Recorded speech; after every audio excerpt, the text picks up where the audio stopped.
அனைவருக்கும் வணக்கம் தோழர்களே.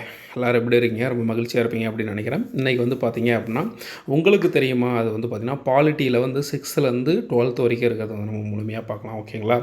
முதல் முறையாக நம்ம சேனலை பார்க்குறீங்க அப்படின்னா சப்ஸ்கிரைப் பண்ணி சப்போர்ட் பண்ணுங்கள். கீழே டெலிகிராம் சேனல் லிங்க் கொடுத்துருங்க, ஜாயின் பண்ணிக்கோங்க. அதில் PDF ஷேர் பண்ணுறேன், வேணுன்றவங்க பயன்படுத்திக்கோங்க. ஓகேங்களா? வாங்க வீடியோ கொடுக்கலாம்.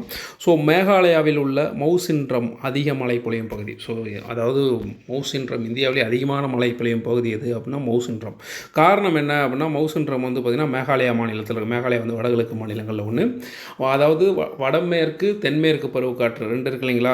வடகிழக்கு தென்மேற்கு பருவக்காற்று 2 இருக்குல்ல. தென்மேற்கு பருவக்காற்று போய் ராஜஸ்தான் பாலையில் அந்த ஆரவள்ளி மலைத்தொடர்களை இடித்து ஸ்ட்ரைட்டாக பார்த்திங்கன்னா கிழக்கை நோக்கி நகரும் போது மேகாலயாவில் மவுசின்ட்ரம் அப்படின்ற குன்றுகள் நிறையா இருக்கும், அங்கே அதிகமாக மழை பெய்யும். அதே மாதிரி வடகிழக்கு பருவக்காற்றும் மத்திய பகுதியில் தொடங்கி இந்த மவுசின்ட்ரம் மேகாலயா பகுதி இருக்குல்ல, அங்கே போய் இடித்து அங்கே மழையை பொழிவை ஏற்படுத்தி திரும்ப தான் என்ன பண்ணுவோம் அப்படின்னா தமிழ்நாடு பகுதிக்கு வரும். ஓகேங்களா? ராஜஸ்தான் உள்ள ஜெய்சல்மார் குறைவான மழை பெய்யும் பகுதியாக உள்ளது அப்படின்னா ராஜஸ்தானில் தான் ஜெய்சல்மார் அப்படின்றது. ராஜஸ்தானுடைய ஒரு பகுதி பார்த்திங்க அப்படின்னா அதிகமான செழிப்பான பகுதியாகவும், இன்னொரு பகுதி செழிப்பு இல்லாத பகுதியாகவும் இருக்கும். காரணம் என்ன அப்படின்னா அந்த ஆரவள்ளி மலைத்தொடர்கள் வடமேற்கு பருவக்காற்று போய் ஆரவள்ளி மலைத்தொடர்களை இடித்து இப்படி மேகாலயா சைடு திரும்புறதுனால மலையுடைய அந்த பக்கம் இருக்கிற பகுதி தான் ராஜஸ்தான் ஜெய்சல்மார் வறட்சியாக இருக்குது. எக்ஸாம்பிள் நமக்கு மேற்கு தொடர்ச்சி மலைகள். இப்போ வடமேற்கு பருவக்காற்று தொடங்கும் போது மேற்கு தொடர்ச்சி மலைகளில் இடித்து இப்போ நமக்கு வடமேற்கு பருவக்காற்றில் தமிழ்நாட்டுக்கு ஒன்றும் பெருசாக மழை இருக்காது இல்லையா? அதே கான்செப்ட். ஓகேங்களா? அடுத்து பார்த்தோம் அப்படின்னா, இந்திய அரசியலமைப்பு சட்டத்தின் 8வது அட்டவணையில் எத்தனை மொழிகள்? 22 மொழிகள் அலுவலக மொழியாக அங்கீகரிக்கப்பட்டிருக்கு.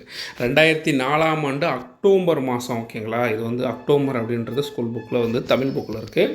இந்திய அரசால் முதல் செம்மொழியாக தமிழ் அறிவிக்கப்பட்டது. தற்போது எத்தனை செம்மொழிகள் இருக்குது அப்படின்னா 6 செம்மொழிகள் இருக்குது. 6 செம்மொழிகளுக்கான ஆண்டு உங்களுக்கு தெரியும் அப்படின்னா கீழே கமெண்ட் பண்ணுங்கள், எல்லோரும் தெரிஞ்சுக்குவாங்க. ஓகேங்களா? ஓகே, நடனங்கள் பாருங்கள். ஒரு நிமிஷம். இந்திய நாட்டுப்புற நடனங்கள் என்ன அப்படின்னா, மாநிலம் தமிழ்நாட்டில் பார்த்தோம் அப்படின்னா கரகாட்டம், ஒயிலாட்டம், கும்மி, தெருக்கூத்து, பொம்மலாட்டம், புலியாட்டம், கோலாட்டம், தப்பாட்டம் இதெல்லாமே தமிழ்நாட்டுடைய புகழ்பெற்ற நடனங்கள். கேரளா பாருங்கள் தெய்யம், மோகினியாட்டம். பஞ்சாப் பார்த்தோம் அப்படின்னா பங்காரா அப்படின்ற ஆட்டம். ஜம்மு அண்ட் காஷ்மீரில் தும்ஹால். குஜராத்தில் பார்த்திங்கன்னா கார்பதாண்டியா. ராஜஸ்தானில் பார்த்தோம் அப்படின்னா கல்ஃபோலியா, கூமர். உத்தரப்பிரதேசத்தில் ராசலீலா, சோலியா அப்படின்றது. அசாமில் பீஹு அப்படின்ற முக்கியமான நடனாட்டம் இருக்குது. ஓகே, அடுத்து பாருங்கள், இந்திய தொல்லியல் துறையில் இதுவரை கண்டுபிடித்த கல்வெட்டு சான்றுகள் 60% தமிழ்நாட்டில் தான் கண்டுபிடிக்கப்பட்டவையாகும். இவர்கள் பெரும்பாலானவை என்ன மொழியில் இருக்குது அப்படின்னா தமிழ் மொழியில் தான் இருக்குது. அடுத்து இந்தியா வேற்றுமையில் ஒற்றுமையில் உள்ள நாடாக விளங்குகிறது. இந்த சொற்றொடர் நமது சுதந்திர இந்தியாவின் முதல் பிரதமரான ஜவஹர்லால் நேரு அவர்களின் டிஸ்கவரி ஆஃப் இந்தியா அப்படின்ற நூலில் இடம்பெற்றிருக்கிறது. வேற்றுமையில் ஒற்றுமை.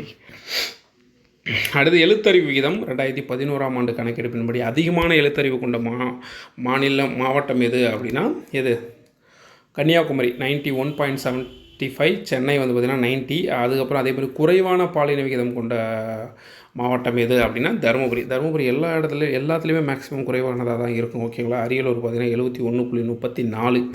அடுத்து பார்த்தோம் அப்படின்னா டாக்டர் பீமாராவ் ராம்ஜி அம்பேத்கர். இவருடைய ஃபுல் நேம் ஞாபகம் வச்சுக்கோங்க, ஏன்னா இது கூட இப்போ ரீசெண்டாக நடந்த ஒரு கொஸ்டினில் பார்த்தேன். டாக்டர் அம்பேத்கரின் முழு நேம் என்ன அப்படின்னு சொல்லி மாதிரி கேட்டிருந்தாங்க. டாக்டர் பீமாராவ் ராம்ஜி அம்பேத்கர். பாபா சாஹேப் அப்படின்னு சொல்லிட்டு பிரபலமாக அறியப்படுபவர் யார் அப்படின்னா நம்ம அம்பேத்கர் ஐயா அவர்கள். இந்திய சட்ட நிபுணராகவும் பொருளாதார நிபுணர், அரசியல்வாதி, சமூக சீர்திருத்தவாதியெல்லாம் திகழ்ந்தவர். 1915 MA பட்டம், 1927 கொலம்பியா பல்கலைக்கழக PhD பட்டம், அதற்கு முன்னர் லண்டனில் பொருளாதார பள்ளியில் DSc பட்டம் இதெல்லாம் பெறுறாங்க. இவர் அரசியலமைப்பு நிர்ணய சபையின் வரைவுக்குழுவின் தலைவராக இருந்தார். இந்திய அரசியலமைப்பு தந்தை அப்படின்னு சொல்லி கருதப்படுபவர். சுதந்திர இந்தியாவின் முதல் சட்ட அமைச்சர். இவரது மறைவுக்கு பின்னர் 1990 என்ன பண்ணுறாங்க அப்படின்னா பாரத ரத்னா விருது தராங்க. ஓகேங்களா? இந்தியாவில் பல்வேறு இன மக்கள் காணப்படுவதால் இந்தியாவை இனங்களின் அருங்காட்சி அமைப்புக்குரியவர் யார் அப்படின்னா A.V. ஸ்மித் அப்படின்றவர். ஓகேங்களா? அதுக்கப்புறம் பார்த்திங்கன்னா நிறவெறிக்காக முடிவு கட்டியவர் யார் அப்படின்னா நெல்சன் மண்டேலா. தென்னாப்பிரிக்காவின் முன்னாள் அதிபரான நெல்சன் மண்டேலா 27 ஆண்டுகள் சிறையில் இருந்திருக்கார். 1990ஆம் ஆண்டு விடுதலையானார். இவர் தென்னாப்பிரிக்காவில் இருந்த இன நிறவெறிக்கு முடிவு கட்டியவர். தென்னாப்பிரிக்காவில் உலகளவில் அமைதி நிலவும் மனித உரிமைகளுக்காக போராட்டத்தின் முன்னோடியாகவும் திகழ்ந்தவர் யார் அப்படின்னா நம்ம நெல்சன் மண்டேலா அவர்கள்.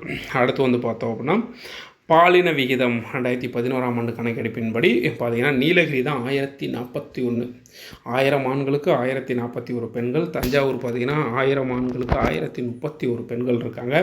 அதே மாதிரி குறைவான பாலின விகிதம் எது அப்படின்னு பார்த்தோம், அது பாருங்கள் தருமபுரி தான் 946. இந்தியாவோட பாலின விகிதமும் 946 தான் இருக்கும். ஓகேங்களா, ஞாபகம் வச்சுக்கோங்க. சேலம் வந்து பார்த்தோம் அப்படின்னா 954, கிருஷ்ணகிரி 956. ஸோ இந்த மாதிரி பாலின விகிதங்கள் இருக்குது. அடுத்து வந்து பார்த்தோம் அப்படின்னா இந்திய தேசிய கொடியை ஆந்திராவைச் சேர்ந்த பெங்காலி வெங்கையா என்பவர் வந்து வடிவமைத்திருப்பார். விடுதலை இந்தியாவின் முதல் தேசிய கொடி தமிழ்நாட்டில் உள்ள குடியாத்தத்தில் இங்கே வேலூர் மாவட்டத்தில் முன்னாடி இருந்தது. ஓகேங்களா, அங்கே நெய்யப்பட்டது. இக்கொடி பண்டித ஜவஹர்லால் நேரு அவர்களால் 15/8/1947 அன்று செங்கோட்டையில் ஏற்றப்பட்டது. 15/8 என்ன ஆகஸ்ட் 15 தான் செங்கோட்டையில் வந்து யார் ஏற்றிருப்பா? ஜவஹர்லால் நேரு பிரதமர் அவர்கள். அதாவது சுதந்திர தின விழா அப்போ பிரதமர் அவர்கள் வந்து கொடியேற்றுவாங்க. குடியரசு தின விழா அப்போ குடியரசு தின விழா அப்போ குடியரசுத் தலைவர் வந்து செங்கோட்டையில் கொடியேற்றுவார். ஓகேங்களா, இக்கோடி தற்போது எங்கே இருக்குது அப்படின்னா புனித சார்ஜ் கோட்டை. 1939 ஆங்கிலேயர்களால் கட்டப்பட்ட முதல் கோட்டை என்னது? புனித சார்ஜ் கோட்டை அங்கே சென்னையில் இருக்குல்ல. ஸோ அதில் தான் தற்போது பொதுமக்கள் பார்வைக்காக வைக்கப்பட்டிருக்கு. அடுத்து வந்து பார்த்தா தமிழ்நாட்டின் புதுக்கோட்டை மாவட்டத்தில் உள்ள விராலிமலையில் மயில்களுக்கான சரணாலயம் உள்ளது. மயில்களுக்கான சரணாலயம் எங்கே இருக்குது? விராலிமலை, புதுக்கோட்டை மாவட்டம். எந்த மாவட்டம்னு கேட்கறதுக்கான வாய்ப்புகள் இருக்குது. ஓகே, தமிழகத்தின் மாநில சின்னங்கள். மாநில விலங்கு பார்த்திங்கன்னா வரையாடு எங்கள் நீலகிரியில் அதிகமாக காணப்படும். மாநில பறவை வந்து மரகதப்புறா. மாநில மலர் வந்து செங்காந்தல் மலர். மாநில மரம் வந்து பார்த்தோம் அப்படின்னா பனை மரம். ஓகேங்களா, ஸோ லாஸ்ட் டைம் குரூப் 2 மெயின்ஸில் வந்து மரகதப்புறா பற்றி ஒரு கொஸ்டின் கேட்டிருந்தாங்க. மரகதப்புறாவை பற்றி சிறு குறிப்பு வரைக அப்படின்னு சொல்லிட்டு. ஓகேங்களா, அடுத்து வந்து பார்த்தோம் அப்படின்னா திருப்பூர் குமரன் ஈரோடு மாவட்டத்தில் உள்ள சென்னிமலை இருப்பதே ஒரு இளம் வயதிலிருந்து இந்திய விடுதலை போராட்டத்தில் கலந்து கொண்டார். இளம் வயதாக இருக்கும்போதே 1932 காந்தியடிகளை கைது செய்கிறாங்க. எதுக்காக அப்படின்னா உப்பு சட்டத்தை மீறியதற்காக வந்து கைது செஞ்சுருப்பாங்க. கைது செஞ்சதுக்காக இவர் வந்து கொடியை ஏற்றிக்கிட்டு போராட்டம் பண்ணிருப்பார். கடைசியில் வந்து யார் காவல்துறை வந்து கொடியை வச்சிருக்கும் போதே அவர் உதச்சியை வந்து அடிபட்டு உயிர் நீத்த பிறகும் கொடியை இப்படி பிடிச்ச மாதிரியே உயிர் எழுந்திருப்பார். அதனால தான் இவர் என்னன்னு சொல்கிறாங்க, கொடி காத்த குமரன் அப்படின்னு சொல்லி சொல்கிறாங்க.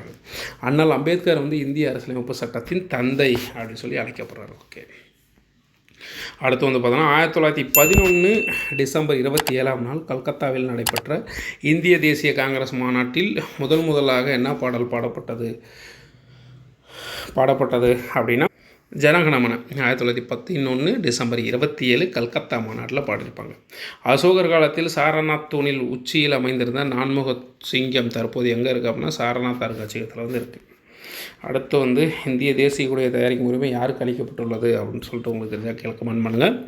இந்திய குடியரசு நாளில் 3வது நாளான ஜனவரி 29 அன்று பாசறைக்கு திரும்புதல் அப்படின்னு சொல்லிட்டு என்ற விழா வந்து நடைபெறும். இதில் வந்து தரைப்படை, கடற்படை, விமானப்படை சேர்ந்த இசைக்குழுவினர் நிகழ்ச்சிகளை நடத்துவார். குடியரசுத் தலைவர் நிகழ்ச்சியின் முதன்மையான விருந்தினராக இருப்பார். இவ்விழாவின் ஒரு பகுதியாக மாலை 6 மணிக்கு என்ன பண்ணுவோம், குடியரசுத் தலைவர் மாளிகை மின் விளக்குகளால் அலங்கரிக்கப்படும். அரசமைப்பு சட்ட வரைவு குழுவில் B.R. Ambedkar, N. Gopalaswamy, K. Munshi, Syed Ahmed Sadullah, B.L. மிட்டர், N. Madhavrao, T.P.K. Ketan ஆகிய சட்ட வல்லுநர்கள் வந்து இடம்பெற்றிருந்தாங்க. அக்குழுவின் தலைவராக யார் இருந்தார் அப்படின்னா B.R. அம்பேத்கர். தமது அரசியல் சட்டத்தை உருவாக்கிய முதன்மை வடிவமைப்பாளராக கருதப்படுவார் யார்? B.R. அம்பேத்கர். நமது அரசியலமைப்பு சட்டம் உருவான போது பாருங்கள் 395 உறுப்புகள், 22 பகுதிகள், 8 அட்டவணைகள் இருந்துச்சு. ஆனால் இப்போ பார்த்தீங்கன்னா 448 உறுப்புகள், 25 பகுதிகள், 12 அட்டவணைகள் இருக்குது. அரசியலமைப்பு சட்டம் 16/9/2016 வரைக்குமே வந்து பார்த்திங்க அப்படின்னா 101 முறை திருத்தப்பட்டாங்க. ஓகேங்களா, மக்களுக்காக மக்களே நடத்தும் ஆட்சி தான் எனது மக்களாட்சி அப்படின்னு சொன்னவர் ஆபிரகாம் லிங்கன் அப்படின்றவர். மக்களாட்சியின் பிறப்பிடம் எங்கே அப்படின்னா கிரேக்கம். இந்த கொஸ்டின் நிறையா டைம் கேட்டிருக்காங்க. ஓகேங்களா, ஃபஸ்ட்டு ஆப்ஷன் லத்தீன் கொடுத்துருவோம். ஓகேங்களா, மக்களாட்சியின் பிறப்பிடம் எங்கே? கிரேக்கம். ஓகே, அடுத்து அடிப்படை உரிமைகள் பாருங்கள். ஃபஸ்ட்டு வந்து சம உரிமை, சுதந்திரமாக செயல்படும் உரிமையில் மொத்தம் 6 அடிப்படை உரிமைகள் இருக்குது. ஓகேங்களா, சுரண்டலுக்கு எதிரான உரிமை, சுதந்திர சமய உரிமை, கலாச்சாரம் மற்றும் கல்வி பெறும் உரிமை, சட்டத்துக்கு தீர்வு காணும் உரிமை, விதி 32. ஓகேங்களா, அடிப்படை உரிமைகள் மொத்தம் எத்தனை? 5, மொத்தம் 6 இருக்கும். இதில் வந்து பார்த்திங்கன்னா ஒன்று வந்து என்னது, அது சொத்து உரிமை தான் நீக்கிடுவாங்க. ஓகேங்களா, 1974 சட்டத்தில் தான் நினைக்கிறேன். ஓகேங்களா, நீக்கிட்டு 300A கொண்டுட்டு போய் வச்சுருவாங்க. சொத்து உரிமை வந்து அடிப்படை உரிமை ஆக்கிடுவாங்க. ஓகே, இந்திய அரசியலமைப்பு சட்டத்தின் உண்மை பிரதிகள் எந்த இதில் எழுதியிருக்காங்க அப்படின்னா இந்தி ஆங்கிலத்தில் எழுதியிருக்காங்க. இது வந்து நாடாளுமன்ற நூலகத்தில் ஹீலியம் வாயு நிரப்பப்பட்ட பேழையில் வந்து வைக்கப்பட்டிருக்கு. என்ன வாயு? ஹீலியம் வாயு. அடுத்து பார்த்தீங்கன்னா நேரடி மக்களாட்சி. மக்களே சட்டங்களை உருவாக்குகின்றன. அனைத்து சட்ட திருத்தங்களையும் மக்களே தான் அங்கீகரிப்பார். அரசியல்வாதிகள் நாடாளுமன்ற முறைகளின்படி ஆட்சி செய்வார். நேரடி மக்களாட்சி வெற்றிகரமாக செயல்படுத்தும் வரலாற்றை கொண்ட நாடு எது அப்படின்னா சுவிட்சர்லாந்து அப்படின்றது. ஸோ இதில் என்னென்னா நேரடி மக்களாட்சி பாருங்கள், சுவிட்சர்லாந்து. இதில் வந்து சட்டம் மற்றும் விதிகள் யார் வாக்களிப்பா அப்படின்னா மக்கள் டைரெக்டாக வாக்களிப்பாங்க. அதே பிரதிநிதித்துவ மக்களாட்சி இந்தியா, இங்கிலாந்து, அமெரிக்க நாடுகள்லாம் பிரதிநிதித்துவ மக்களாட்சி. சட்டங்கள் விதிகளுக்கு யார் வாக்களிப்பா அப்படின்னா தேர்ந்தெடுக்கப்பட்ட பிரதிநிதிகள். நம்ம தேர்ந்தெடுக்கப்பட்ட பிரதிநிதிகளை வாக்கு போடுவோம். அவங்கள தேர்ந்தெடுக்கிறதுக்கு அவங்க நமக்கான சட்டங்களை ஏற்றுவதற்கு என்ன பண்ணுவாங்க? வாக்கு அளிப்பாங்க. அடுத்து வந்து பார்த்தோம்னா 2007 ஐநா சபை செப்டம்பர் 15 உலக மக்களாட்சி நாளாக அறிவித்தது. உலக மக்களாட்சி தினம் எப்போ? செப்டம்பர் 15. ஓகேங்களா. அடுத்து வந்து பார்த்தோம் அப்படின்னா இந்திய குடிமக்களில் 79% பேர் தங்கள் நாட்டின் மக்களாட்சியின் மீது நம்பிக்கை கொண்டுள்ளதாக புள்ளி விவரங்கள் தெரிவிக்கிறது. இதன் காரணமாக உலக அளவில் இப்பட்டியலில் இந்தியாவிற்கு முதலிடம் உள்ளது. அப்போ மக்களாட்சியில் அதிகமாக நம்பிக்கை கொண்டுள்ள நாடு எது அப்படின்னா இந்தியா. எவ்வளோ பர்சன்ட்? 79%. ஸோ அடுத்து பாருங்கள் பிரதிநிதித்துவ மக்களாட்சி, நாடாளுமன்ற மக்களாட்சி வந்து பார்த்திங்கன்னா இந்தியா, இங்கிலாந்து. அதிபர் மக்களாட்சி பாருங்கள் அமெரிக்கா ஐக்கிய நாடுகள், கனடா வந்து பார்த்திங்கன்னா அதிபர் மக்களாட்சி. உலகின் பழமையான மக்களாட்சி நாடுகள் அப்படின்னு பார்த்தோம்னா கிரேக்கம் 5ஆம் நூற்றாண்டுலேருந்து பாருங்கள் அமைவிடம் கிரீஸில் வந்து அரசியல் சத்துவத்தின் அடித்தளம் அப்படின்னு சொல்லி அழைச்சோம் அப்படின்னா அது எங்கள் கிரேக்கத்தில் கிரீஸ் அப்படின்ற நாடு. ரோமானிய பேரரசு கிமு 300 வரைக்கும், கிபி 50 வரைக்கும். தீபகற்ப இத்தாலியா நாகரிக வளர்ச்சியின் உலகளாகிய விரிவாக்கம் ரோமானிய பேரரசு. சான் மாரினோஸ் அப்படின்றது இத்தாலி இருக்குது.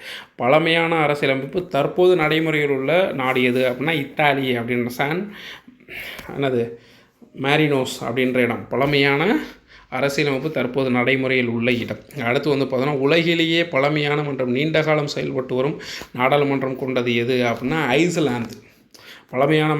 பழமையான அரசியலமைப்பு அப்படின்னா சான் மாரினோஸ் இத்தாலி. அதே உலகிலேயே பழமையான மற்றும் நீண்ட காலமாக செயல்படும் நாடாளுமன்றத்தை கொண்டது எது? ஐஸ்லாந்து.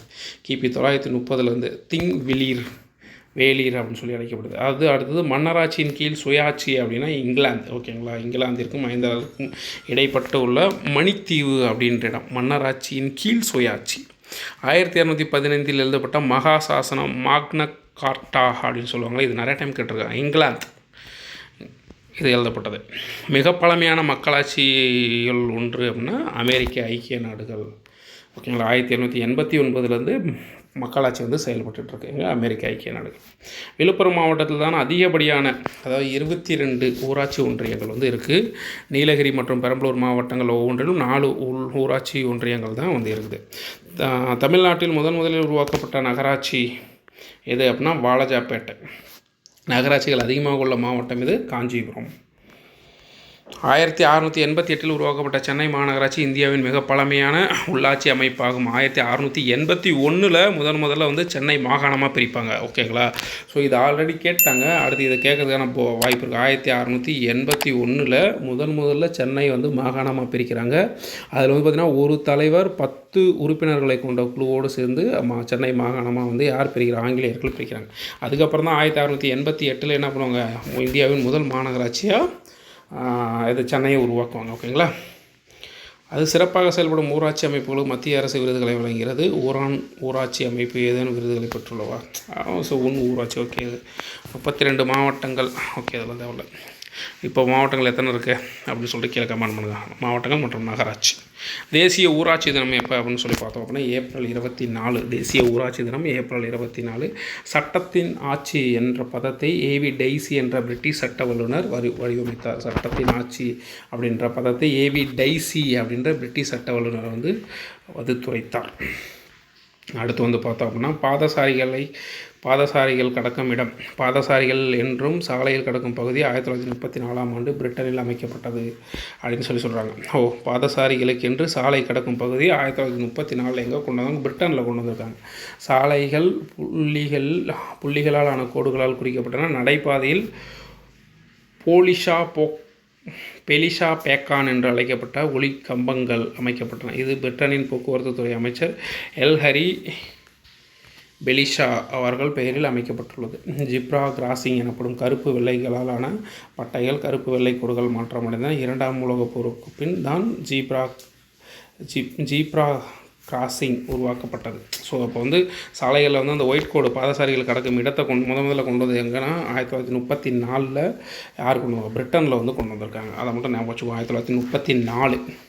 19ஆம் நூற்றாண்டிலிருந்து பல்வேறு முயற்சிகள் பெண்களின் முன்னேற்றத்திற்காக மேற்கொள்ளப்பட்டு வருது. ராஜா ராம்மோகன் ராய், ஈஸ்வர் சந்திர வித்யாசாகர், தயானந்த சரஸ்வதி, மகாதேவ், கோவிந்த ரானடே, தாதாபாய் ஷிண்டே, அப்புறம் பேகம் ரூஹேயா, சகவத் ஹுசைன் ஆகியோர் வந்து பெண்கள் சம அந்தஸ்து பெறுவதற்கு கடினமான பணியாற்றியவர்களில் குறிப்பிடத்தக்கவர். அதில் பெரியாரும் வந்து தமிழ்நாட்டில் அவர் முக்கியமானவர். அயோத்திதாச பண்டிதர் ரொம்ப முக்கியமானவங்க.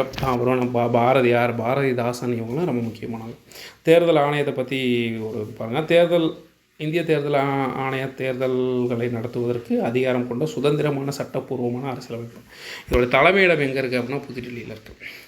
சட்டப்பிரிவு 14 என்ன சொல்லுது அப்படின்னா சட்டத்தின் முன் அனைவரும் சமம். 15 வந்து பாகுபாட்டுக்கு தடை. 16 வந்து பொது வேலை வாய்ப்புகளில் அனைவருக்கும் சம வாய்ப்பு அளிக்கப்படுகிறது. 39 எஃப் வந்து பார்த்திங்கன்னா பொது வேலை வாய்ப்புகளில் சமமான ஊதியம், அதை பற்றி சொல்லுவோம். ஓகேங்களா. சட்டப்பிரிவு 17 தீண்டாமையை ஒழிக்கிறது. 18 வந்து பட்டங்கள் அளித்து வேறுபடுத்தலை தடை செய்கிறது. ஸோ அடுத்து அரசியல் காட்சிகளின் செயல்பாடுகள். ஸோ இதெல்லாம் என்னென்னா அதுனா வழங்குதல், பரிந்துரைத்தல், நேர்மையான எதிர்ப்பு, பொறுப்புடைமை சார்ந்தை வழங்குதல். ஸோ இதெல்லாம் தேவையில்லாத. ஓகேங்களா. ஸோ அடுத்து வந்து பார்த்தோம் அப்படின்னா ஓகே இது முடிஞ்சாச்சு. இது பாருங்கள். கட்சியின் தேர்தல் அறிக்கை. தேர்தலுக்கு முன்பாக பரப்புரையில் வேட்பாளர்கள் தங்களது கட்சி ஆட்சிக்கு வந்தால் மேற்கொள்ளப்படும் திட்டங்கள், கொள்கைகளை அறிவித்தல் தான் எனது கட்சியின் தேர்தல் அறிக்கை அப்படின்னு சொல்லப்படும். அடுத்து தேசிய கட்சிகள். இது வந்து நிறைய டைம் கேட்டிருக்காங்க. ஓகேங்களா. ஸோ தேசிய கட்சிகள் அப்படின்னா மக்களவை தேர்தல் அல்லது 4 மாநிலங்களுக்கான சட்டமன்ற தேர்தலில் செல்லத்தக்க மொத்த வாக்குகளில் ஒரு கட்சி 6% வாக்குகளை பெற்றிருக்கணும். நல்லா பார்த்துக்கோங்க. மக்களவை தேர்தலை ரீசெண்டாக நடந்துச்சுல பிரைம் மினிஸ்டர் தேர்தல், அதுலேயோ அல்லது மாநிலங்களில் நடைபெறும் இது முதலமைச்சர் தேர்தலையோ 6% செல்லத்தக்க வாக்குகளை பெற்றிருக்கணும் 4 மாநிலங்களில். அதுக்கப்புறம் பார்த்திங்கன்னா 1 அல்லது 1க்கு மேற்பட்ட மாநிலங்களில் 4 மக்களை தொகுதிகளில் வெற்றி பெற்றிருக்கணும். அதாவது 1 அல்லது 1க்கு மேற்பட்ட மாநிலங்களில் 4 மக்களை தொகுதிகளில் வெற்றி பெற்றிருக்க வேண்டும். அது மட்டும் இல்லாமல் இறுதியாக நடைபெற்ற மக்களவைத் தேர்தலில் குறைந்தபட்சம் 3 மாநிலங்களில் 2% தொகுதிகளில் வெற்றி பெற்றிருக்கணும். 6% வெற்றி பெற்றிருக்கணும். அப்படி அதாவது மாநில தேர்தலையோ அல்லது இந்திய அளவில் நடைபெறும் தேர்தலையோ அடுத்து என்ன 1க்கு மேற்பட்ட மாநிலங்களில் 4 மக்களை தொகுதிகளில் வெற்றி பெற்றிருக்க வேண்டும். இறுதியாக நடைபெற்ற மக்களவைத் தேர்தலில் குறைந்தபட்சம் 3 மாநிலங்களில் 2% தொகுதிகளில் வெற்றி பெற்றிருக்க வேண்டும். அடுத்தது பிராந்திய கட்சிகள். மாநில சட்டப்பேரவைக்கான தேர்தலில் செல்லத்தக்க வாக்குகளில் குறைந்தபட்சம் 6% வாக்குகளை பெற்றிருக்கணும். 25 தொகுதிகளுக்கு ஒரு மக்களவை தொகுதி அல்லது சட்டப்பேரவை தேர்தலில் குறைந்தபட்சம் 2 தொகுதிகளில் வெற்றி பெற்றிருந்தால் அவங்க வந்து மாநில கட்சியாக வந்து அங்கீகரிக்கப்படுவாங்க. மாநில சட்டமன்ற மொத்த தொகுதிகளில் 3% தொகுதிகளில் வெற்றி பெற்றிருக்க வேண்டும். ஓகேங்களா. அடுத்து வந்து சுயேட்சை வேட்பாளர்னால் யார் அப்படின்னா சுயேட்சை வேட்பாளர் என்பவர் எந்த கட்சியிலும் சேராமல் தனது தானாக மக்களவை அல்லது மாநில சட்டமன்ற தேர்தல் போட்டியிடும் அப்போ தான் சுயேட்சை. அடுத்து வந்து பாருங்கள். ஊடகத்தின் வகைப்பாடு. குறுகிய தொடர்பு ஊடகம், கேபிள் தொலைக்காட்சி, நேரடி அஞ்சல், கருத்தரங்கம். தொலைத்தொடர்பு ஊடகம், திரைப்பட தொலைக்காட்சி, வானொலி. அச்சு ஊடகம், செய்தித்தாள், இதழ், பத்திரிகைகள், புத்தகங்கள், சுவரொட்டிகள், அறிக்கைகள். இணைய ஊடகம், கூகுள் இணையதளங்கள் மற்றும் வலைப்பதிவுகள். சமூக ஊடகம், கீச்சகம், முகநூல், புலனம், கட்செவி அஞ்சல் மற்றும் படவரி. மக்களாட்சியின் கோட்பாடு. மக்களாட்சி என்றால் மக்கள் ஆட்சி செய்யப்படுதல் அப்படின்னு சொல்கிறாங்க. இது 2 கிரேக்க சொற்களால் ஆனது. ஸோ இது வந்து திரும்ப கேட்டு இருப்பாங்க. டெமோக்ரஸி அப்படின்றது என்ன வார்த்தை அப்படின்னா கிரேக்க சொற்களால் ஆனது. ஓகேங்களா. டெமோஸ் அப்படின்னா மக்களை குறிக்கிறது. கிரேட்டோஸ் அப்படின்னா அதிகாரம் அல்லது ஆட்சி என்று பொருள். ஓகேங்களா. மக்களாட்சி அப்படின்ற வார்த்தை முதல்ல எங்கே வருது? கிரேக்கத்திலேருந்து உருவாகுது. அகில இந்திய வானொலி 1956ஆம் ஆண்டிலிருந்து ஆகாச வானொலி, வானிலிருந்து வரும் ஒளி, ஆகாச வானொலி அப்படின்னா வானிலிருந்து வரும் ஒளி அப்படின்னு சொல்லி அதுக்கான அர்த்தம் என்ற பெயரில் வானொலி ஒலிபரப்பை செய்து வருகிறது. இது 1936ஆம் ஆண்டு ஆரம்பிக்கப்பட்டது. ஸோ அகில இந்திய வானொலி ஆரம்பிக்கப்பட்ட ஆண்டு 1936. ஆகாச வானொலி அப்படின்னு சொல்லிட்டு ஆகாச வாணி அப்படின்னு சொல்லிட்டு எப்போலேருந்து அழைக்கப்படுது அப்படின்னா 1956. அடுத்து வந்து பார்த்தோம் அப்படின்னா மேம்பாட்டிற்கான முக்கிய காரணிகள். கல்வி ஒருவருக்கு அறிவுபூர்வமாக சிந்திக்கும் திறன் மற்றும் தனித்தன்மை வாய்ந்த முடிவுகளை எடுத்து வருகிறது. பாலின பாகுபாடு பார்க்கும் சமூகம் எக்காலத்திலும் முன்னேறுவதற்கான வாய்ப்பு அரிது. சாதி இன சமய பாகுபாடுகள் அடிப்படையாக கொண்ட சமூகம் முன்னேற்றம் அடையாது அப்படின்னு சொல்கிறாங்க. சாவித்திரிபாய் பூலே பாரம்பரியத்தை உடைத்த முதல் பெண்கள் பள்ளியின் முதல் பெண் ஆசிரியர் யார்? சாவித்திரிபாய் பூலே. ஓகேங்களா. பெண்கள் கல்வியை பற்றி பேசும்போதெல்லாம் நினைவுக்கு வரும் இந்தியாவில் பெண் கல்வியை செயல்வடிவமாக்கிய ஜோதிராவ் பூலே, சாவித்திரிபாய் பூலே. இவங்க 2 பேருமே இவருடைய கணவர் தான். சாவித்திரிபாய் பூலேயோட கணவர் தான் ஜோதிராவ் பூலே. 2 பேருமே என்ன பண்ணுறாங்க அப்படின்னா பெண்களுக்கான முதல் பள்ளியை 1848 கொண்டு வராங்க. 1840 பெண்களுக்கான முதல் பள்ளியை கொண்டுட்டு வராங்க. அடுத்து வந்து பார்த்தோன்னா அச்சு இயந்திரம் ஜோன்ஸ் குட்டன்பெர்க் என்பவரால் 1453 கண்டுபிடிக்கப்பட்டது. அச்சு இயந்திரம் யார் கண்டுபிடிச்சா? ஜோஹன்ஸ் குட்டன்பெர்க் என்பவரால் 1453 கண்டுபிடிக்கப்பட்டது. தேர்தல் குழு சின்னங்கள் 1968 ஆண்டில் தேர்தல் சின்னங்கள் ஆணையப்படி ஒதுக்கப்பட்ட சின்னங்கள் மற்றும் ஒதுக்கப்படாத சின்னங்கள் இரண்டு வகை உள்ளது. ஸோ தேர்தல் சின்னங்கள் ஆணையம் எப்போ சட்டம் கொண்டு வராங்க? தேர்தல் சின்னங்களுக்கான சட்டம் 1968. ஒதுக்கப்பட்ட சின்னம் என்பது அங்கீகரிக்கப்பட்ட அரசியல் கட்சிகளுக்கு மட்டும் என பொருள்படும். ஒதுக்கப்படாத சின்னம் என்பது அங்கீகரிக்கப்படாத அரசியல் கட்சிகளுக்கு ஒதுக்கப்படும் சின்னமாகும். நமது எதிர்காலம் பெண்களை உதாசீனப்படுத்துவோர் கையில் இல்லை. அது நமது மகன்களைப் போல் பள்ளிக்கு கல்வி கற்கச் செல்லும் நமது மகள்களின் கனவுகளில் உள்ளது. அவர்களை உலகத்தில் தாங்கி நிற்கும் வலிமை கொண்டவர்கள் என முன்னாள் அமெரிக்க ஜனாதிபதி யார் சொல்கிறார்? பாரக் ஒபாமா ஐக்கிய நாடுகளின் பொது சபையில் 2012 உரையாற்றிய போது இதை கூறுறார். எப்போ? 2012 உரையாற்றும் போது. விற்பனை செய்யப்பட்ட பொருள் திரும்ப பெற மாட்டாது அல்லது பொருட்களை மாற்ற இயலாது அல்லது எந்த சூழலிலும் பணம் திரும்ப பெற மாட்டாது. இது முறையற்ற வணிக நடவடிக்கை மற்றும் சட்ட ரீதியான நடவடிக்கைக்கு ஏற்றது அல்ல அப்படின்னு சொல்கிறாங்க. அடுத்தது முக்கியமான சட்டங்கள் பாருங்கள். நுகர்வோர் பாதுகாப்பு சட்டம். இது நிறையா டைம் கேட்டுனே இருக்கான். நுகர்வோர் பாதுகாப்பு சட்டம் 1986. சட்ட அளவீடு சட்டம் 2009. இந்திய தர நிர்ணய பணியகம் 1986. அத்தியாவசிய பொருட்கள் சட்டம் 1955. கருப்பு சந்தைப்படுத்துதல் தடுப்பு மற்றும் அத்தியாவசிய பொருட்கள் பராமரிப்பு பொருட்கள் சட்டம் 1980. ஸோ இதில் நுகர்வோர் பாதுகாப்பு சட்டம், இந்திய தர நிர்ணய பணியகம் 1986, அத்தியாவசிய பொருட்கள் சட்டம் 1955, சட்ட அளவீடு சட்டம் 2009, கருப்பு சந்தைப்படுத்துதல் தடுப்பு மற்றும் அத்தியாவசிய பொருட்களின் பராமரிப்பு பொருட்கள் சட்டம் 1980. ஸோ இதில் வந்து பார்த்திங்கன்னா 8 அடிப்படையான நுகர்வோர் உரிமைகள் இருக்குது. ஸோ நுகர்வோர் உரிமைகள் மொத்தம் எத்தனை? 8 இருக்குது. என்ன? ஒன்று பாருங்கள், அடிப்படை தேவைகளுக்கான உரிமை, பாதுகாப்புக்கான உரிமை, தகவல் அறியும் உரிமை, தேர்ந்தெடுக்கும் உரிமை, பிரதிநிதித்துவ உரிமை, குறை தீர்க்கும் உரிமை, நுகர்வோர் கல்வி மற்றும் உரிமை, தூய்மையான சுற்றுச்சூழலை பெறுவதற்கான உரிமை அப்படின்னு சொல்லிட்டு நுகர்வோர் உரிமைகள் மொத்தம் எத்தனை இருக்குது? 8 உரிமைகள் இருக்குது. இந்தியாவில் ஆண் பெண் கல்வி அறிவு விகிதம் பாருங்கள். 1951 வந்து ஆண் பெண் கல்வி அறிவு வந்து பார்த்திங்கன்னா எவ்வளோ வந்திருக்கு? 18.33% தான் இருக்குது. அது 2011 74.04. ஸோ இதை கூட கேட்டிருக்காங்க. ஓகேங்களா? 74.04ன்றதை ஞாபகம் வச்சுக்கோங்க. ஆண்கள் 82.14, பெண்கள் வந்து 65.46. ஸோ இந்த கல்வியறிவு விகிதம் இடைவெளி பெண்களுக்கும் ஆண்களுக்கும் எவ்வளோ இருக்குது அப்படின்னா 16.68 இருக்குது. 16.68. உலகின் முதன்மை பெண்மணிகள் அப்படின்னு சொல்லிட்டு பிரதம மந்திரி யார்? ஸ்ரீமாவோ பண்டாரா நாயக்கா அப்படின்றவங்க இலங்கையில் அதாவது உலக அளவில் முதன்மை பெண்மணி, அவங்க தான் முதல் பிரதமர். விண்வெளி வாலண்டினா தெரெஸ்கோவா, சோவியத் ஒன்றியம். எவரெஸ்ட் சிகரத்தை அளவிட்டவர் ஜான்கோ தாபே அப்படின்றவங்க எந்த நாட்டை சேர்ந்தவங்க? ஜப்பான் நாட்டை சேர்ந்தவங்க. ஒலிம்பிக்கில் தங்கம் என்ற முதல் பெண்மணி யார் அப்படின்னா சர்லோட் கூப்பர் அப்படின்றவங்க இங்கிலாந்து நாட்டை சேர்ந்தவங்க. குடியரசுத் தலைவர் மாநில ஆளுநர் நியமிக்கும் போது மத்திய அமைச்சரவையின் ஆலோசனைப்படி தான் செயல்படுறாரு. மேலும் தொடர்புடைய மாநில அரசையும் கலந்து ஆலோசிக்கிறார். பொதுவாக ஒருவர் ஆளுநராக அவரது சொந்த மாநிலத்தில் நியமிக்கப்படுறது கிடையாது. மாநில சட்டமன்றமும் சாதாரண அல்லது பண மசோதாக்களை நிறைவேற்றுவதில் பாராளுமன்றம் பின்வரும் நடைமுறைகளை பின்பற்றது. சட்டமன்ற பேரவை சட்டமன்ற மேலவையை காட்டிலும் அதிக அதிகாரம் கொண்டது. அதாவது மாநிலங்களவையை காட்டிலும் மக்களவை வந்து அதிகமான அதிகாரங்களை கொண்டது. அவ்வளோதான். கார்பூலிங் அப்படின்னா ஒவ்வொருவரும் ஒரு இடத்திற்கு வழக்கமாக மகிழுந்தில் செல்லும்போது அந்த இடத்திற்கு அதிகமாக மகிழுந்து செல்லப்படுகிறது. இதை தவிர்க்க மகிழுந்தில் பயணம் பகிர்வு மேற்கொண்டு ஒரு குறிப்பிட்ட இடத்திற்கு அதிக மகிழ்ந்து செல்வதை தடுத்தல். ஸோ இது வந்து பார்த்திங்கன்னா அதாவது சாலை பாதுகாப்புன்னு சொல்லிட்டு யூனிட் கொடுத்துருப்பாங்க, அதில் இருக்கிறது. ஓகேங்களா. ஒரே பகுதியிலிருந்தோ அல்லது ஒரு வாழிடத்தில் தினந்தோறும் மகிழுந்து அல்லது இருசக்கர வாகனங்கள் செல்பவர்கள் அதே இடத்திற்கோ அல்லது அதே தடத்தில் செல்பவர்களை உடனே அழைத்து செல்வதை கார்பூலிங் அப்படின்னு சொல்கிறாங்க. ரக்ஷா பாதுகாப்பான வாகன இயக்கம். ரக்ஷா அப்படின்றது ஒரு தானியங்கி கருவி. இது வாகனத்தில் பொருத்தப்பட்டு வாகனம் தற்போது எங்கு உள்ளது என்பதையும் வாகனத்தின் இயந்திரத்தின் செயல்பாட்டினையும் கவனிக்கவும் வாகனத்தின் பதட்ட நிலையையும் உடனடியாக வெளிப்படுத்துகிறது அப்படின்னு சொல்கிறாங்க. ஓகே. இந்திய குடியுரிமை சட்டம் பாருங்கள், 1955 இந்திய குடிமகன் தன்னோட குடியுரிமை பெறுதலையும் நீக்குதலையும் பற்றி 1955 இந்திய குடியுரிமை சட்டம் விவரிக்குது. முன்னுரிமை வரிசைப்படி குடியரசுத் தலைவர் யார்? நாட்டின் முதல் குடிமகன் யார்? குடியரசுத் தலைவர்.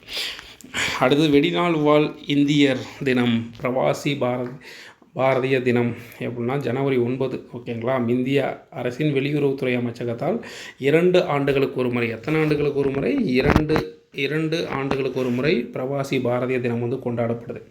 தினம் வந்து இந்தியாவின் வளர்ச்சிக்காக வெளிநாட்டில் வசிக்கும் இந்தியர்களின் பங்களிப்பினை பெரும் வகையில் கொண்டாடப்படுது. இது மகாத்மா காந்தி தென்னாப்பிரிக்காவிலிருந்து இந்தியாவிற்கு வருகை புரிந்த தினம் ஜனவரி 9 கொண்டாடப்படுது. ஓகேங்களா. வாழ்வை காப்பாற்றும் நிறுவனம் சேவ் லைஃப் ஃபவுண்டேஷன். இது ஒரு சுதந்திரமான லாப நோக்கம் இல்லாத அரசு சாராத பொதுத்தொண்டு அறக்கட்டளை. இது இந்தியா முழுவதும் சாலை பாதுகாப்பு மற்றும் அவசர மருத்துவ வசதிகளை மேம்படுத்துவதற்காக பணியாற்றி வருது. அடுத்து முகலாய பேரரசர் அக்பர் வந்து பார்த்திங்கன்னா மத சகிப்புத்தன்மை கொள்கையை பின்பற்றினார். அவருடைய நூல் வந்து பார்த்திங்கன்னா தீன் இலாஹி தெய்வீக நம்பிக்கை மற்றும் குல் அனைத்து சமயத்தினரிடையே அமைதி மற்றும் நல்லிணக்கம் ஆகியவை அவரின் சமய சகிப்புத்தன்மையை எடுத்து இயம்புகிறது அப்படின்னு சொல்கிறாங்க. அடுத்து வந்து பார்த்தோம் அப்படின்னா நாட்டுரிமை மற்றும் குடியுரிமை. பூர்வீகம், பிறப்பு மற்றும் இனம் ஆகியவற்றை அடிப்படையில் ஒரு குறிப்பிட்ட நாட்டினர் இயல்பாக பெறும் நிலை வந்து நாட்டுரிமை. சட்ட நடைமுறைகளுக்கு உட்பட்டு ஒரு நாட்டின் அரசாங்கத்தால் தனி ஒருவருக்கு வழங்கப்படும் உரிமை தான் குடியுரிமை. ஒருவர் தனது நாட்டுரிமையை மாற்ற இயலும், ஆனால் தனது குடியுரிமையை என்ன பண்ண முடியாது? நாட்டுரிமையை மாற்ற முடியாது, ஆனால் குடியுரிமையை என்ன பண்ணலாம்? மாற்றலாம். ஓகே. சர்வதேச பெண்கள் ஆண்டு 1978, சர்வதேச குழந்தைகள் ஆண்டு இது அறிவித்தது யார் அப்படின்னா ஐநா சபை வந்து 1979 அறிவிக்கிறாங்க. பெண்கள் ஆண்டுனா 78, 79 வச்சுக்கோங்க. சமய சார்பின்மை என்ற சொல் வந்து பார்த்திங்கன்னா லத்தீன் சொல். அதே வந்து இது பார்த்திங்கன்னா இதுக்கு முன்னாடி பார்த்தோம்ல, அது வந்து கிரேக்க சொல். சமய சார்பின்மை அப்படின்றது லத்தீன் சொல். செக்குலரிசம் என்பது வந்து பெறப்பட்டது. இதன் பொருள் வந்து என்னது?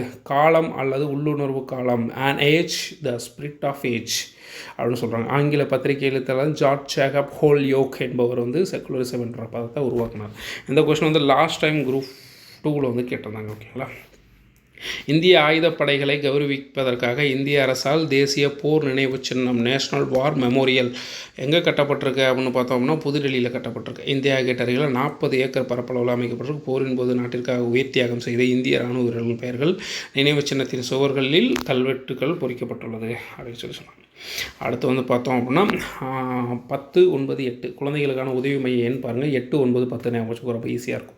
இது இந்தியாவின் முதலாக அறிமுகப்படுத்தப்பட்ட 24 மணி நேர கட்டணமில்லா அவசர தொலைத்தொடர்பு சேவையாகும். குழந்தை தொழிலாளர்கள், குழந்தை திருமணம் மற்றும் ஏதேனும் வன்கொடுமை ஆகியவற்றில் பாதிக்கப்பட்ட குழந்தைகளுக்கு சிறப்பு கவனம் வந்து இதில் செலுத்தப்படுது. ஒவ்வொரு ஆண்டும் டிசம்பர் 10 உலக மனித உரிமைகள் தினம் கொண்டாடப்படுது. டிசம்பர் 10 மனித உரிமைகளை உலக அளவில் அறிவித்த பெருமை ஐக்கிய நாடுகளின் பொது சபையாகும். அடுத்து சமய சார்பற்ற இந்திய நாடானது அனைத்து சமய விழாக்களுக்கு பொது விடுமுறை வந்து அளிக்கப்படுது. ஃபீல்டு மார்ஷல் அப்படின்னா இது 5 நட்சத்திர அந்தஸ்து கொண்ட பொது அதிகாரி பதவி. இது இந்திய இராணுவத்தின் உயர்ந்த பதவி. அதுக்கப்புறம் சாம் மாக்கான்சா என்பவர் இந்தியாவின் முதல் ஃபீல்டு மார்ஷல் ஆவார். KM காரியப்பா 2வது ஃபீல்டு மார்ஷல். இந்திய விமானப்படையில் 5 நட்சத்திர அந்தஸ்து கொண்ட மார்ஷல் பதவிக்கு உயர்வு பெற்ற முதல் மற்றும் ஒரே அதிகாரி யார் அப்படின்னா அர்ஜுன் சிங் அப்படின்றவர். அடுத்து பாகிஸ்தான், ஆப்கானிஸ்தான், நேபாளம், சீனா, பூடான், வங்கதேசம், மியான்மர் ஆகிய நாடுகள் இந்தியா பொதுவான நில எல்லைகளை பகிர்ந்து கொள்கிறது. மேலும் இலங்கையுடன் பொதுவான கடல் எல்லைகளை பகிர்ந்து கொள்கிறது. தேசிய மாணவர் படை நேஷனல் கேடட் காப்ஸ் NCC அப்படின்னு சொல்லுவாங்க. தேசிய மாணவர் படை என்பது இராணுவப்படை, கடற்படை மற்றும் படை ஆகியவற்றை உள்ளடக்கிய ஒரு முத்தரப்பு சேவை அமைப்பு. ஓகேங்களா. தேசிய மாணவர் படை அப்படின்றது முத்தரப்பு சேவை அமைப்பு. இந்த அமைப்பு நாட்டின் இளைஞர்கள் ஊக்கமான மற்றும் தேசபக்தி மிக்க குடிமக்களாக உருவாக்குவதில் ஈடுபட்டுள்ளது. தேசிய மாணவர் படை என்பது ஒரு தன்னார்வ அமைப்பு. இது இந்தியா முழுவதும் உள்ள உயர்நிலைப் பள்ளிகள், கல்லூரிகள் மற்றும் பல்கலைக்கழகங்களில் மாணவர்களை தேர்ந்தெடுக்கிறது. மேலும் மாணவர்களுக்கு சிறிய ஆயுதங்கள் மற்றும் அணிவகுப்புகள், அடிப்படை இராணுவ பயிற்சியும் அளிக்கப்படுது. ஸோ நெல்சன் மண்டேலா நம்ம பார்த்தோம்ல ஆல்ரெடி, தென்னாப்பிரிக்காவை சேர்ந்தவர். இவர் வந்து இனவெறிக்கு எதிராக ஒரு உறுதியான போராளி. நிறவெறி கொள்கை என்பது இனப்பாகுபாட்டின் ஒரு மோசமான வடிவமாகும். இது மனிதாபிமானத்திற்கும் மக்களாட்சிற்கும் எதிரானது அப்படின்னு சொல்லிட்டு போராட்டலாம் பண்ணுறப்ப இனவெறி கொள்கை மற்றும் அனைத்து வகை எதிராக இந்தியாவும் போராடி இருக்கும். இந்தியா வந்து முதல்ல ஐநாவில் என்ன பண்ணியிருப்பாங்க அப்படின்னா, இவரை விடுதலை செய்யணும் அப்படின்னு சொல்லிட்டு தன்னுடைய இதை சொல்லியிருப்பாங்க. 1990ஆம் ஆண்டு தென்னாப்பிரிக்கா இனவெறி கொள்கை முடிவு கொண்டு வந்தது இந்திய வெளியுறவு கொள்கையின் மிகச்சிறந்த வெற்றியாகும் அப்படின்னு சொல்கிறாங்க. எப்போ? 1990. ஓகே நண்பர்களே, அடுத்த வீடியோ வந்து அடுத்த காணொளியில் பார்க்கலாம். நன்றி நண்பர்களே, பாய்.